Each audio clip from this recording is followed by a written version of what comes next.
കേരളമൊട്ടാകെ വിലക്കുറവിന്റെ വിസ്മയം തീർത്ത് കിലോ ബസാർ ഇനി വടക്കാഞ്ചേരിയിലും. വീട് പണിയുന്നവർക്കിനി ആശ്വസിക്കാം. ക്വാളിറ്റി ചെക്ക് കഴിഞ്ഞ ബ്രാൻഡഡ് ബാത്റൂം ഫിറ്റിംഗ്സും കിച്ചൺ ഫിറ്റിംഗ്സും മാർക്കറ്റിൽ കിട്ടുന്നതിലും പകുതി വിലയിൽ. Kilo Bazaar Vadakkanchery, near block office Akamala. Contact 9037921329. Vadakkanchery ജില്ലാ ആശുപത്രിയിൽ ചികിത്സ തേടിയെത്തിയ ഭിന്നശേഷിക്കാരനെ ആശുപത്രി അധികൃതർ അപമാനിച്ച് തിരിച്ചയച്ചതായി പരാതി. മുള്ളൂർക്കര വാഴക്കോട് സ്വദേശിയായ 70 വയസ്സുകാരൻ സെയ്ദ് മുഹമ്മദാണ് ചികിത്സ നിഷേധിച്ചതിനെതിരെ അധികൃതർക്ക് പരാതി നൽകിയത്. ഭിന്നശേഷിക്കാർക്ക് OP ടിക്കറ്റ് സൗജന്യമാണെന്ന ഉത്തരവ് നിലനിൽക്കെയാണ് ജീവനക്കാരുടെ ഭാഗത്തു നിന്നും ഇത്തരത്തിലൊരു നടപടി ഉണ്ടായതെന്നാണ് സെയ്ദ് മുഹമ്മദ് പറയുന്നത്. ഞാൻ ഇന്ന് രാവിലെ വടക്കാഞ്ചേരി ജില്ലാ ഹോസ്പിറ്റലിൽ പോയി. ഞാനൊരു ഹാൻഡിക്യാപ്പിലാണ്, നടക്കാൻ എനിക്ക് തീരെ വയ്യ. അതിൻ്റെ പുറമെ എനിക്ക് സ്ട്രോക്കും വന്നു. അപ്പോൾ തീരെ വലതുഭാഗം നടക്കാൻ തീരെ പറ്റാത്തൊരവസ്ഥയിലാണ്. ഞാൻ OP ടിക്കറ്റ് എടുക്കാൻ വേണ്ടി പോയി. ടിക്കറ്റ് എടുക്കാൻ വേണ്ടി പേരും ആധാർ കാർഡൊക്കെ കൊടുത്തപ്പോൾ അവർ പറഞ്ഞു 10 രൂപ വേണമെന്ന് പറഞ്ഞു.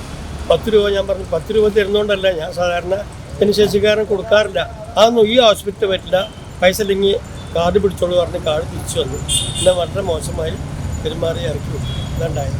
വടക്കാഞ്ചേരി ജില്ലാ ആശുപത്രിയിലെ ജീവനക്കാരുടെ മോശം പെരുമാറ്റത്തിനെതിരെ പ്രതിഷേധം ശക്തമാകുന്നു.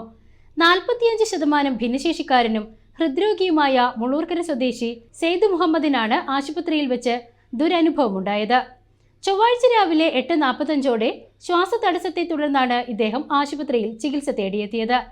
സർക്കാർ ഉത്തരവ് പ്രകാരം ഭിന്നശേഷിക്കാർക്ക് OP ടിക്കറ്റ് സൗജന്യമാണെന്ന് ഓർമ്മിപ്പിച്ചിട്ടും പണമടയ്ക്കാതെ ചികിത്സ നൽകാൻ കഴിയില്ലെന്ന് കൗണ്ടറിലുള്ള ജീവനക്കാർ ശഠിക്കുകയായിരുന്നുവെന്നും താൻ ഭിന്നശേഷിക്കാരനാണെന്നും തനിക്ക് പണമടയ്ക്കാൻ കഴിയില്ലെന്നും പറഞ്ഞ വയോധികനെ പൊതുജനമധ്യത്തിൽ അപമാനിച്ചതായും ഇവിടെ സൗജന്യ ചികിത്സയില്ലെന്ന് പറഞ്ഞ് അധിക്ഷേപിച്ചതായും പരാതിയിൽ സെയ്ദ് മുഹമ്മദ് പറയുന്നു. അവഗണന വളരെ മാനസികമോ വിഷമമായി. കാരണം ഞാൻ ഇത്രയും വയ്യ, എൻ്റെ ആരോഗ്യം ഉണ്ടായിരുന്നു. ഞാൻ സ്ട്രോക്കും വന്നു, കാലിൻ്റെ വിരലുകൾ മുറിച്ച് മാറ്റപ്പെട്ടു, നടക്കാൻ തീരെ പറ്റാണ്ടായി. എനിക്ക് ഭയങ്കര വിഷമമായി, നിലവിളിച്ചു പോയി. സംഭവത്തിൽ ജില്ലാ ആശുപത്രി സൂപ്രണ്ടിനും വടക്കാഞ്ചേരി പോലീസിനും സെയ്ദ് മുഹമ്മദ് പരാതി നൽകി. ഭിന്നശേഷിക്കാരെ അപമാനിച്ച ആശുപത്രി ജീവനക്കാർക്കെതിരെ ശക്തമായ നടപടി സ്വീകരിക്കണമെന്നും അല്ലാത്തപക്ഷം ശക്തമായ പ്രതിഷേധ പരിപാടികൾ സംഘടിപ്പിക്കുമെന്നും പൊതുപ്രവർത്തകനായ മനോജ് കടമ്പാട്ട് ആവശ്യപ്പെട്ടു. ഇവരെ ഭിന്നശേഷിക്കാരായിട്ട് ഇവരെ പരമാവധി ഇത്തരത്തിലുള്ള ക്രൂരകൃത്യങ്ങൾക്ക് ഇരയാക്കുന്നതിനെതിരെ നടപടി വേണം. ആശുപത്രി സൂപ്രണ്ടിന്റെ ഭാഗത്തുനിന്നും അവിടുത്തെ ജീവനക്കാരുടെ പെരുമാറ്റവും ഇതെല്ലാം കൂടി വെച്ച് നോക്കുമ്പോൾ ഇതൊരു മനുഷ്യത്വരഹിതമായ പ്രവർത്തനമാണ്. ഇതിനെതിരെ ശരിക്ക് സമര നടപടികളുമായിട്ട് ശരിക്കും HMC ഇത് ഉന്നയിക്കും. അതുമാത്രമല്ല, സമര നടപടികളുമായിട്ട് ഞങ്ങൾ മുന്നോട്ട് പോകും. പഴയ കാലത്തൊന്നും ഇങ്ങനെ ഉണ്ടായിരുന്നില്ല. ആദ്യ കാലഘട്ടത്ത് ഏറ്റവും ചുരുങ്ങിയ ലെവലിലാണ് OP ടിക്കറ്റ് പറയുന്നത്. ഇപ്പോൾ OP ടിക്കറ്റിന് വരെ വളരെ ചാർജ് കൂടിയിരിക്കുകയാണ്. ഇതൊക്കെ ശരിക്കും പറയുകയാണെങ്കിൽ മനുഷ്യ ദ്രോഹമാണ്. ഇതിനെതിരെ നടപടി വേണം. ആശുപത്രിയിലെത്തുന്ന രോഗികളോട് മാന്യമായി പെരുമാറാൻ പോലും ജീവനക്കാർ തയ്യാറാകാത്തതിനെതിരെ വലിയ പ്രതിഷേധമാണ് ഉയരുന്നത്.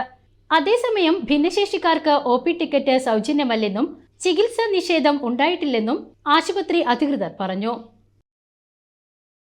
ജോൺസൺ ഒപ്റ്റിക്കൽസിൽ തിങ്കൾ, ബുധൻ, വെള്ളി ദിവസങ്ങളിൽ രാവിലെ 10 മുതൽ ഉച്ചയ്ക്ക് 1 മണി വരെ കണ്ണ് ഡോക്ടറുടെ സേവനം ലഭ്യമാണ്. ഡ്രൈവിംഗ് ലൈസൻസിനുള്ള സർട്ടിഫിക്കറ്റുകളും എല്ലാ ബ്രാൻഡഡ് ഫ്രെയിമുകളും ഇവിടെ ലഭ്യമാണ്. കൂടാതെ ഡോക്ടർമാർ നിർദ്ദേശിക്കുന്ന എല്ലാത്തരം കണ്ണടകളും ജോൺസൺ ഒപ്റ്റിക്കൽസിൽ നിന്നും ലഭിക്കുന്നു. ജോൺസൺ കണ്ണട വ്യാപാരം ഡിവൈൻ ആശുപത്രിക്ക് എതിർവശം, വടക്കാഞ്ചേരി.